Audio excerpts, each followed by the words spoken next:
বন্ধুরা আজকে তোমাদের দুর্দান্ত একটি রেসিপি শেয়ার করছি। একবার এই রেসিপিটি তৈরি করে দেখো, এটি এতই সুস্বাদু হয় যে একবার যদি খাও তাহলে আঙুল চেটে পুটে খাবে এবং যাকেই খাবে সে কিন্তু প্রশংসা করবেই করবে। একবার হলেও এই রেসিপিটা করে দেখো।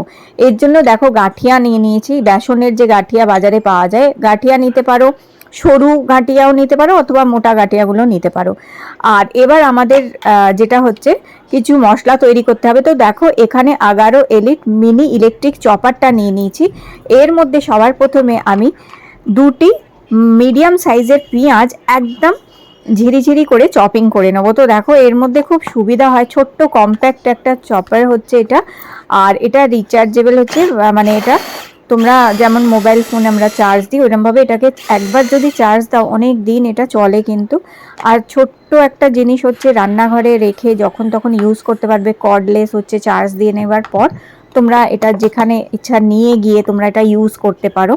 তো দেখো এখানে কত সুন্দরভাবে পেঁয়াজ চপ করা হয়ে গেছে। এবার আমাদের যেটা লাগছে, দুটো মাঝারি সাইজের টমেটো নিয়েছি। দুটো মাঝারি সাইজের টমেটোকেও আমি এখানে খুব একদম মিহি করে এটার মধ্যে বেটে নিচ্ছি কিংবা চপ করে নিচ্ছি।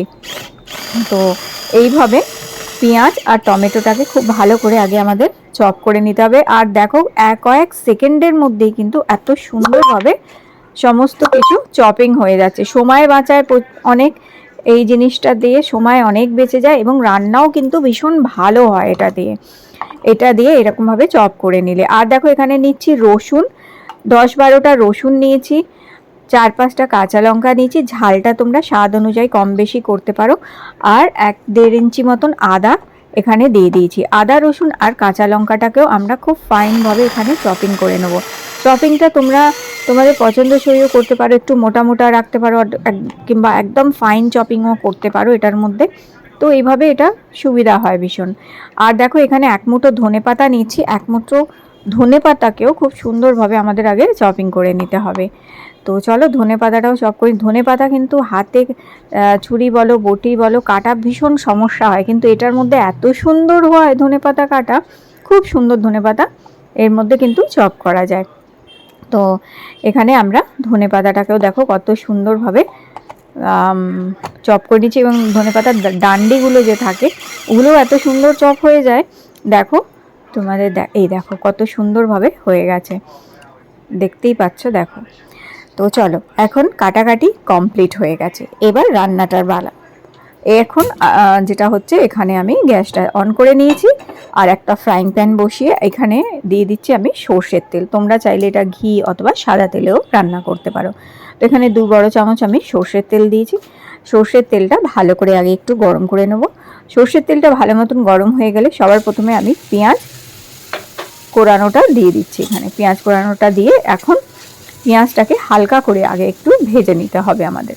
তো খুব বেশি এটা ভাজার দরকার নেই, হালকা করে একটু ভাজতে হবে। যখন দেখবে পেঁয়াজের কাঁচা ভাবটা একটু চলে গেছে, এখন স্বাদ মতন আমি এর মধ্যে নুন দিয়ে দিচ্ছি, যাতে পেঁয়াজটা তাড়াতাড়ি একটু ভাজাও হয়ে যাবে আর নরমও হয়ে যাবে।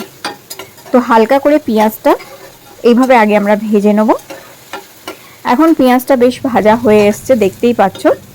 তো এরপরে আমরা এর মধ্যে একে একে কয়েকটা জিনিস এবার দিয়ে দেবো। দেখো এখানে সবার প্রথমে আমি দিয়ে দিচ্ছি আদা রসুন আর কাঁচা লঙ্কা কুচিটা, কারণ আদা লঙ্কা আর কাঁচা লঙ্কা কুচিটা একটু ভাজতে হবে যাতে কাঁচা গন্ধটা যাতে না থাকে।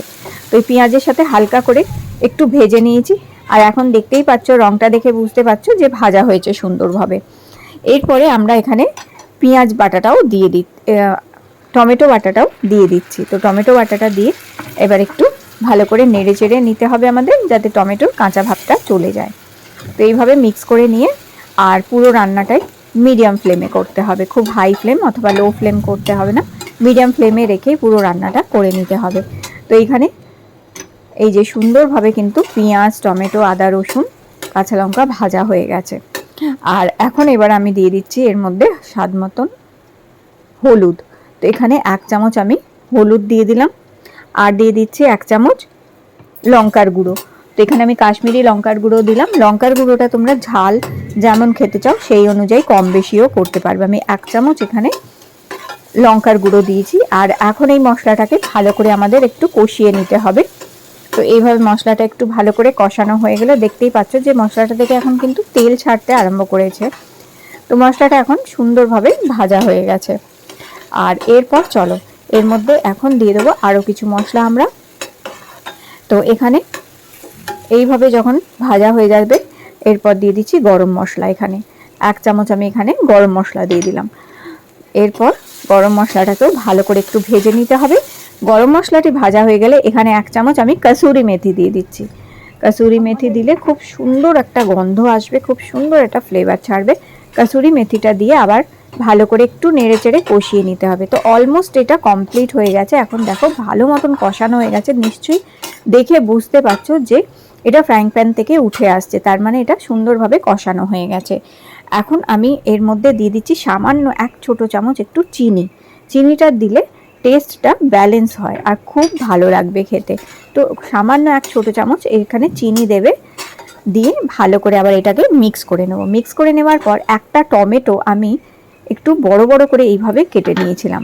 একটু বড় সাইজের একটা টমেটো এরকম বড় বড় টুকরো করে কেটে নিতে হবে। এবার এটাকে মিক্স করে নিচ্ছি।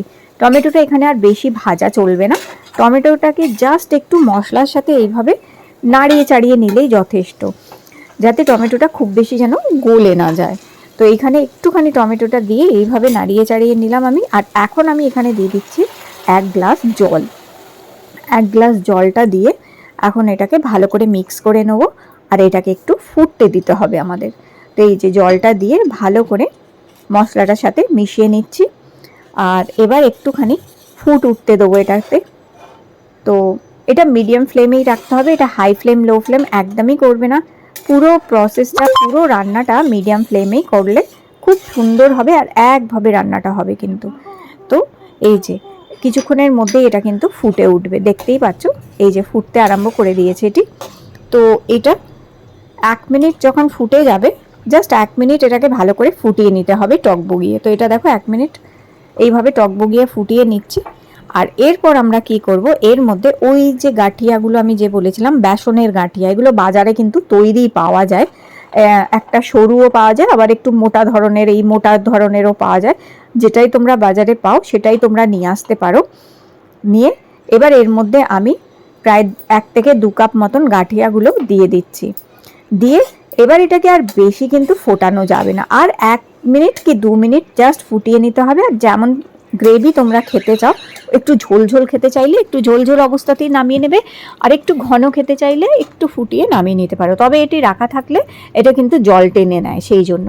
আর এখন দেখো ধনেপাতা কুচিটাও ওপর থেকে আমি দিয়ে দিচ্ছি। ব্যাস রেডি হয়ে গেছে আমাদের গাঠিয়া টমাটারের তরকারি। গাঠিয়া টমাটারের এই তরকারিটা রাজস্থানে কিংবা গুজরাতে খুব পপুলার হচ্ছে। ওখানে দেখো সবসময় শাক সবজি এসব তো থাকে না, তো বাড়িতে শাক সবজি মাছ মাংস কিছুই যদি না থাকে এই তরকারিটা তৈরি করে নিতে পারো। এটা ভাত দিয়ে, রুটি দিয়ে, পরোটা দিয়ে, লুচি দিয়ে, যে কোনো জিনিস দিয়ে অসাধারণ খেতে লাগে, দুর্দান্ত খেতে হয় কিন্তু।